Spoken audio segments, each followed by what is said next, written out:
Without further ado, enjoy the show.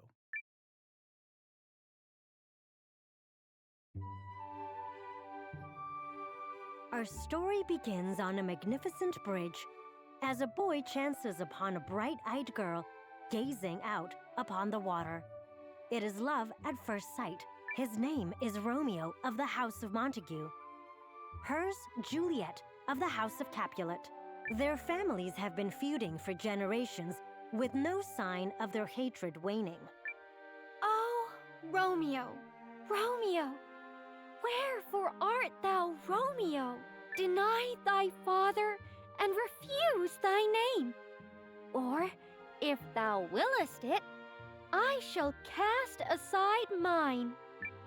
Call me but love, Juliet. And what's in a name? That which we call a rose by any other name would smell as sweet. Oh, I love thee, Romeo. Yes, and I you, even in death. No, Romeo. Thou must livest with me until time itself expires.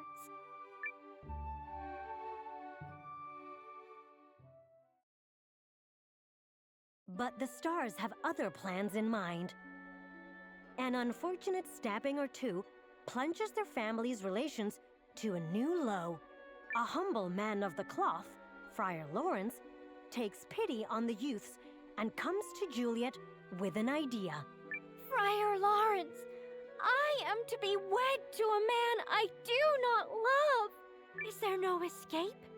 No ploy to bring Romeo and I together as one? Take thou this vial, and drink thou off. For 42 hours thou shalt go stiff and stark and cold, like death. Find thou this courage, and after thou art borne to the crypt, thou shalt rise again and be with Romeo. Oh, give me. Oh, tell not me of fear. Alas, the letter that was to inform Romeo of their plan is lost en route by the messenger. After Juliet's servant, Balthazar, tells Romeo of her death, he sneaks into her family crypt, racked with grief.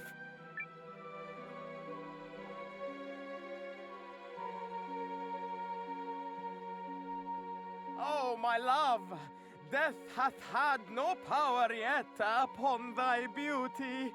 And yet, never again shall I gaze into those deep pools that are thine eyes. Thus, with a kiss, I die. May we meet again in a world untouched by strife. Here's to my love!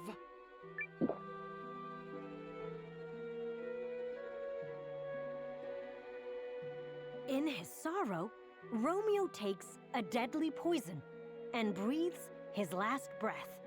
Then, and only then, does Juliet wake. Romeo? It cannot be! Gone from me? And wherefore?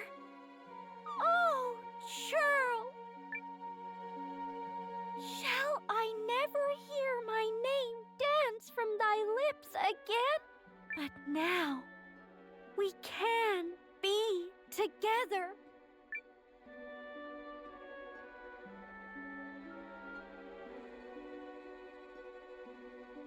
Soon after, word of the young lover's death reached their quarreling families. Although the tragedy brought the feud to a close, poor Romeo and Juliet would never know it.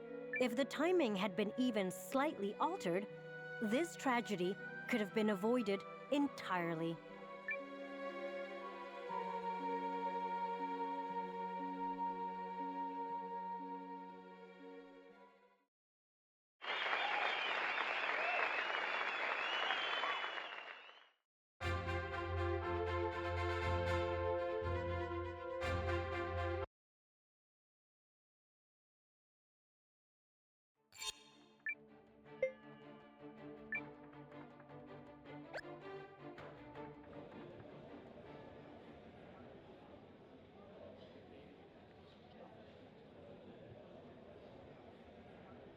And now, on with the show.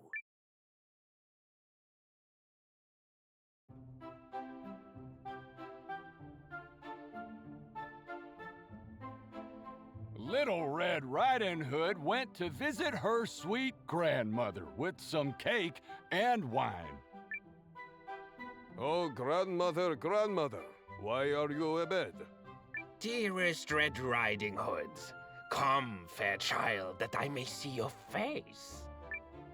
Grandmother, grandmother, what big ears you have. Yes, sweet girl, the better to hear your delightful voice. Grandmother, grandmother, what big eyes you have. Sweet, rosy, red-hooded child, the better to regard your rosy red cheeks. Grandmother, grandmother, what a big mouth you have. But of course, the better to gobble you up with, my dear, delicious child. Yep, poor Little Red Riding Hood got herself gobbled up good. The wolf got real sleepy and drifted off to dreamland.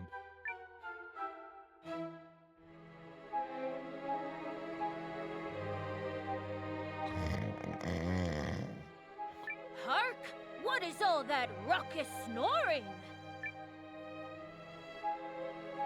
Fellow wolf, how dreadful! But perhaps it is not too late.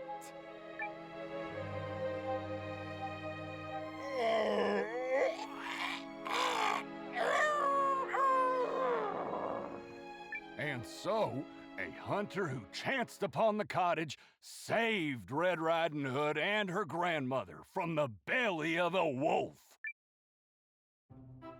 Thank you, brave hunter. You're welcome! That beast will trouble you no more. Oh, my dear, sweet girl. No more moseying off on your own, you hear me? Yes, grandmother.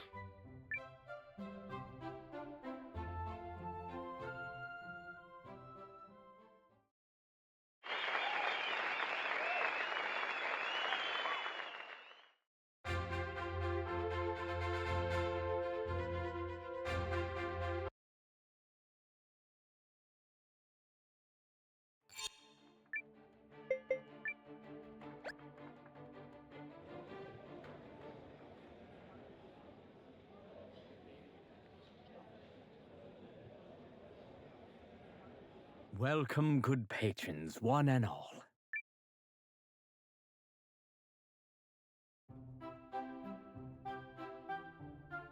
Once upon a time, there was a beautiful and kind-hearted girl named Cinderella.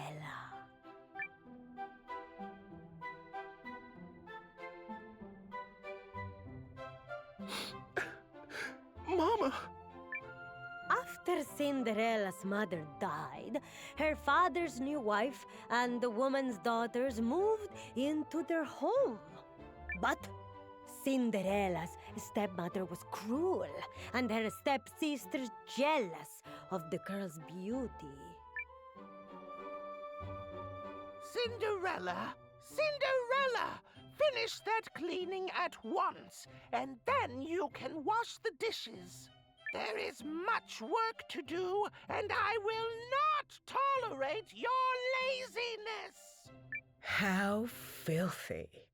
But I suppose it suits a filthy young lady like you.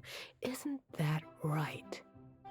Ah, filthy, filthy Cinderella, all covered in grime and ashes. Then, one day, the prince of the kingdom proclaimed he was throwing a ball. Cinderella's stepmother and stepsisters attended in their finest clothes, but they refused to take the poor girl along. Before the weeping child's eyes appeared a fairy. No tears! You hear me? Here, take this dress, and this pumpkin coach, and these coach mice, and get yourself to that ball.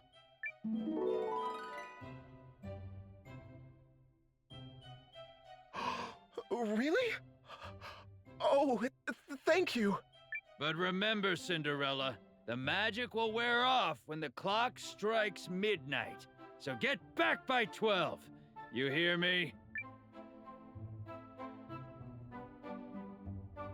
And with that, the fairy gave Cinderella her final present. A beautiful pair of glass slippers. Cinderella was the center of attention at the ball. Even the prince was captivated by her beauty.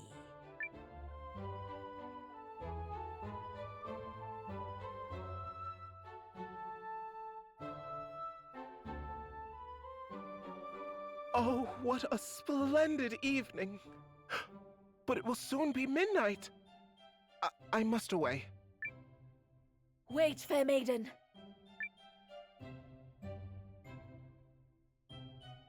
The prince picked up the glass slipper and vowed to find the young woman to whom it belonged.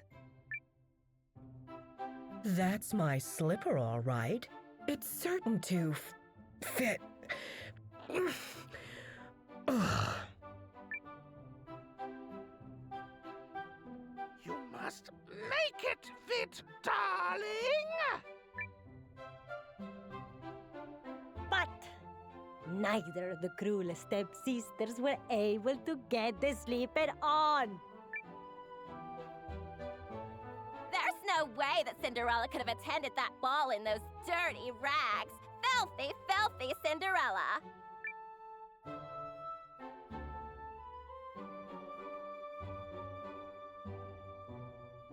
But lo and behold, when Cinderella tried the slipper on, it was a perfect fit. And so, Cinderella and the prince were wed, and they lived happily ever after.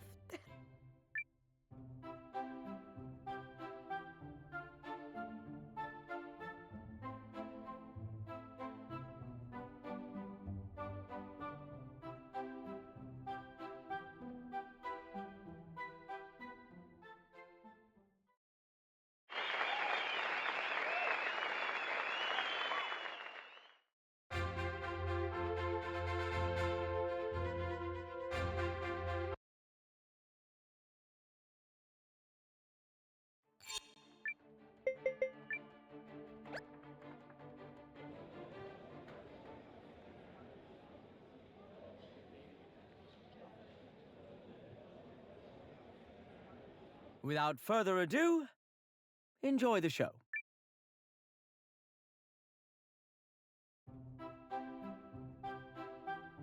There once was a donkey who had grown too old to work anymore. His owner had a mind to stop feeding him, so the donkey decided it was time to run away. Putting the village behind him, he set out for town, determined to make it as a musician. Along the road, he came across an old dog. Hello, what's the matter, mate? You look so very tired. Nah, I'm just old now. Too old to catch dinner, even. Well, I have an idea. Why don't you come to town with me and we'll become musicians together?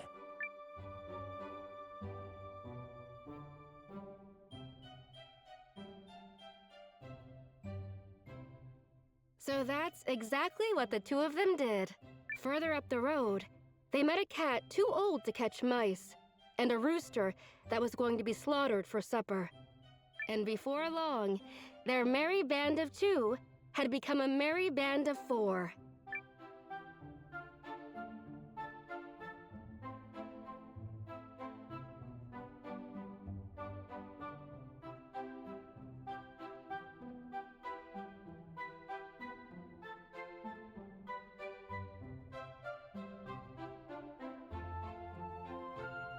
My word! I haven't walked this far in ages! These days, I spend more time rolling about beside the stove. Goodness, look at that. I see light coming from those windows. Let's ask if we can stay the night. A fine idea, mate. Let's do just that.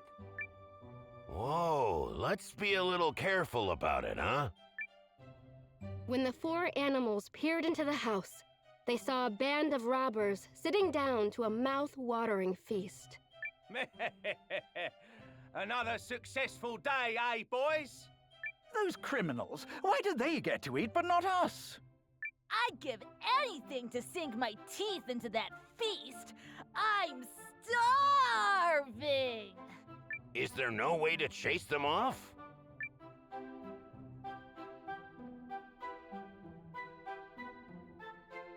Actually, I think I know just the trick. And what a delightful idea it was. The animals wasted no time in giving it a try. The dog climbed onto the donkey's back. The cat climbed onto the dog's back. And the rooster climbed onto the cat's back. All together now? Bark, bark, bark, bark, bark. Meow.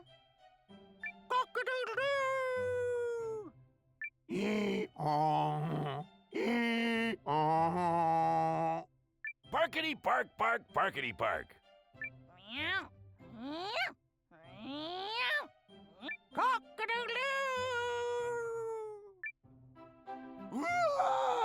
It's a monster! Startled, the robbers fled for their lives and never returned again. And the four animals, pleased with their yummy prize and cozy house, forgot about music and decided to settle down for good.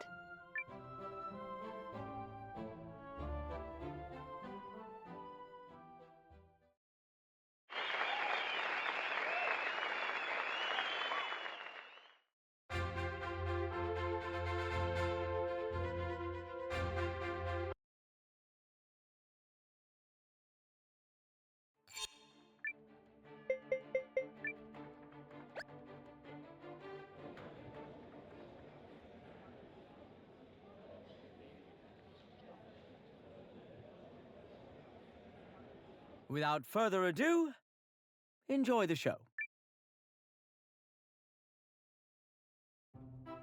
This is the tale of Isha, the brilliant, kind, beautiful, and decidedly unrapacious young mayor who successfully revitalized her town of New Nevea.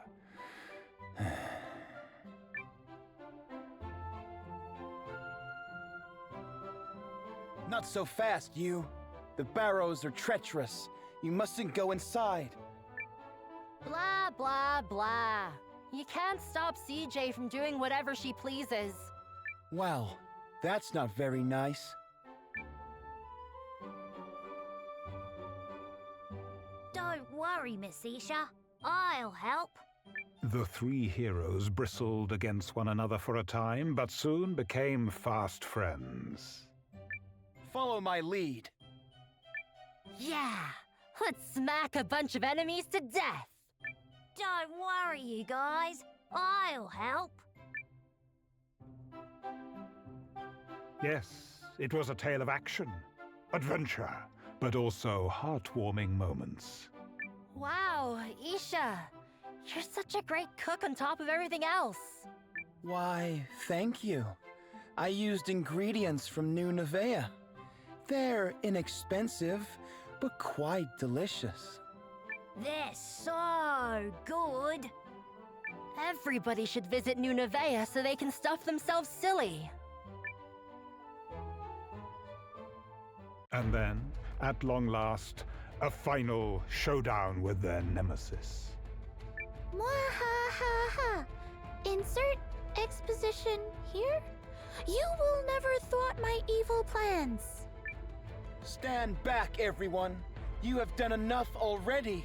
I must face him alone, even if it costs me my life. But what are you saying, you selfless, amazing person? You promised we'd be together always. That's right.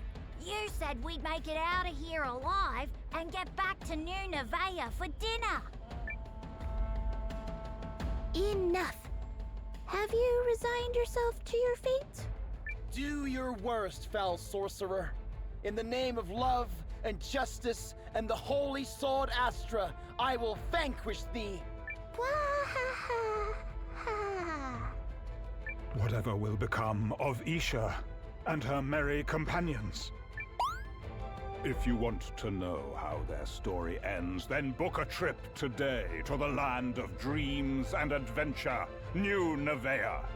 Gorge yourself on fine cuisine, take in the breathtaking scenery, receive free stamps. Don't just visit, stay forever. Brought to you by the New Nevaeh Restoration Bureau.